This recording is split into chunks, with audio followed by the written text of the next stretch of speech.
The highly anticipated crossover between CBS's Supergirl and the CW's The Flash is finally here. Despite the fact that the two shows air on different networks, they were able to come together and bring us an hour of entertainment. But just how good was the crossover? Let's go ahead and look into this crossover and see what it provided for us. There will be major spoilers here since I'll be recapping the entire crossover, so if you have not seen it, go watch it and return here when you're finished. So, did the Flash manage to feel like he normally would? Did the characters all work well together? Will this be interesting and enjoyable for a Flash fan that has never seen Supergirl, or a Supergirl fan that has never seen The Flash? Most importantly, does this feel like a genuine crossover? And does it bring hope for any future crossovers between the two series? Let's find out.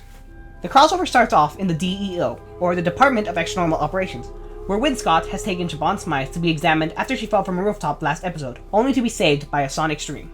The doctors at the DEO tell Win that Siobhan is human, and they aren't sure how she has her powers. Siobhan angrily leaves the DEO, seeing as how they can't help her out. Win tries to comfort her, but she leaves. At Catco, Cat Grant gives Kara some advice on how to win over James Olsen. She tells her to focus less on him in order to try and make him jealous. In her own words, try less, shine more. Siobhan is walking around the city when she keeps hearing this noise that only she can seem to hear. She heads over to Catco. Kara tells Siobhan she can't be there, and then Siobhan uses her sonic scream ability to throw Kara out the window. Luckily, Kara is saved by none other than Barry Allen, better known as The Flash. She tells him she didn't need to be saved, and it is then revealed neither of them know who the other person is. The Flash soon realizes he's in another universe. Win and James meet up to see if Kara is alright, and they find her with Barry. Barry and Win quickly bond, while discussing multiple universes, and he then demonstrates his speed, getting everyone ice cream, much to Kara's enjoyment. As Kara and Barry head off to get donuts together, Win pokes fun at the fact that James is jealous. The four of them then arrive at Catco, where Cat Grant discusses with them the mysterious hero that saved Kara. She also points out that the four of them standing there doing nothing look, quote, like the attractive yet non-threatening racially diverse cast of a CW show. Siobhan is seen arriving at her aunt's shop to discuss what is happening to her. Her aunt tells her that it's the Banshee, a curse put on her family from long ago. It was triggered because someone wronged her, and the only way to stop it is to destroy whoever wronged her. She realizes she can't destroy Kara as long as Supergirl is protecting her, so she uses her power to free Kara's enemy, Livewire. Kara tries to get Cat Grant out of the city as soon as she finds out that Livewire has escaped. Cat, being stubborn as always, refuses to leave, so Kara decides to ask Barry for help, since she can't protect Cat from Livewire and take care of Siobhan by herself. Kara and Win take Barry to the DEO so they can get started on recapturing Livewire. Siobhan meets up with Livewire at an abandoned warehouse. She convinces Livewire to team up with her, but not before Livewire gives Siobhan a villainous makeover. Barry manages to track Livewire as he heads off with Kara to take her down. Despite their best efforts though, they are defeated by Livewire and Siobhan, now dubbed Silver Banshee. The two of them manage to get away, combining their powers. Kara feels down about herself after this defeat, and after the events of the last few episodes in general. So Barry gives her a pep talk and tells her he's been through the same situations. He also offers her advice on how to keep on going. At Catco, Cat is looking for Kara when Livewire and Silver Banshee show up. Win tries to talk to Silver Banshee, hoping that Siobhan Smythe is still in there somewhere. But she simply tosses Win aside, deciding she likes who she is now. She then escapes with Livewire and Cat captured. At the park, Livewire and Silver Banshee are causing destruction while they wait to see if Supergirl shows up to save Cat. Cat begs Livewire and Silver Banshee to spare her since she has children. Supergirl and the Flash arrive at the scene. Flash is taken out of the fight very quickly by Livewire, leaving Supergirl to fight both of them alone. When Livewire is about to blast a helicopter, Supergirl flies up and takes the hit. The crowd of people see what she did and hurry to cover and protect her since she was damaged from the blast. Just as Livewire is about to blast the crowd protecting her, she's hit by a fireman's hose. The water takes out both Livewire and Silver Banshee. Afterwards, at Catco, Kara reveals that thanks to Barry, the police can now hold metahumans, meaning that Livewire and Silver Banshee will have a fair trial. As Cat passes by, Kara asks her if she can leave work to say goodbye to Barry since he's leaving, and Cat says it's fine. She also reveals she knew Barry was the Flash the entire time. Barry and Kara race in order to combine their speeds and break the dimensional barrier to get Barry home. Thanks to this, Barry makes it back to his world, and the crossover ends. Okay, well there's another scene where Kara confesses her feelings to James, and then non-activates the next step in his plan, but let's just say the crossover ended here, okay? This crossover was pretty good.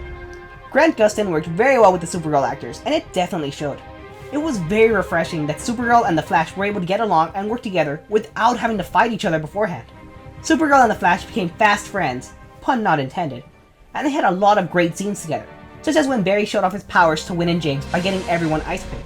Kara's reaction to this was simply adorable, and it was also so cute when they went off to get donuts together. Barry and Win had great moments together. They quickly bonded over their shared interest and fascination in multiple universes and science in general. I'm a little disappointed though that Barry didn't make any references to how Win plays a similar role to Cisco or Felicity from Flash and Arrow respectively. Barry giving Kara advice on how to be a hero and how to deal with the problems she has is really good, and that scene was really great. It shows even though Barry is more experienced than Kara, he can still relate to her. It's also the first time Kara's been able to talk to someone who understands her problems and can see where she's coming from. Barry and Cat Grant had amazing scenes together as well. He was also supposed to be present when Cat Grant revealed she knew he was the Flash, but because of scheduling conflicts, they did that scene without him, but it was still a very funny scene. It's also really hilarious to see that no matter what Earth you come from, you don't want to mess with Cat Grant. One last thing the crossover does really well is show off the character of the Flash, and some events that happen in his show, yet still make it enjoyable and understandable for anyone who has not seen the Flash. There are some things crossover just simply doesn't do right though. James being jealous of Barry didn't make that much sense given that he's worked with Winn this whole time, and he knows Winn has feelings for Kara. Sometimes Barry also seemed he was only in the episode to move the love story between Kara and James into a new direction. A lot of Barry's dialogue is simply him saying, "Yeah, I did that in my world already." Not to mention, Barry isn't that helpful in either of the fights against Silver Banshee and Livewire, despite the fact that he's more experienced than Kara, and he's fought similar foes before. Siobhan's transformation into Silver Banshee wasn't satisfying after the build-up her character had. Her villainous makeover looks a lot more like a Dia de los Muertos fanatic than an actual Banshee, which is what I assumed they were going for. I wonder if this is the end for Siobhan's character, or if there's more to come with her. I really enjoyed her and Winn together, but she made it pretty clear she was done with him. The only way they could really get back together now would be if Winn became the next Toy Man, but I sincerely doubt that's going to happen with the way his character is. Seeing as how Kara and James are pretty much a solid thing now, I can only wonder where Winn's going to go with this. What's next for him? Overall, Supergirl, World's Finest is your nice and standard episode of Supergirl. Having the Flash come onto the show was great, and he worked very well with the other characters, but at times I felt he was only there to continue things for Kara and James's love plot. Though him giving advice to Kara was really touching, and I hope that has long-lasting effects on the show. If Supergirl were to cross over into the Flash, that would definitely be interesting to watch. If you're a fan of Supergirl, you will most likely enjoy this episode, because it's just another Supergirl episode with an added touch of having the Flash.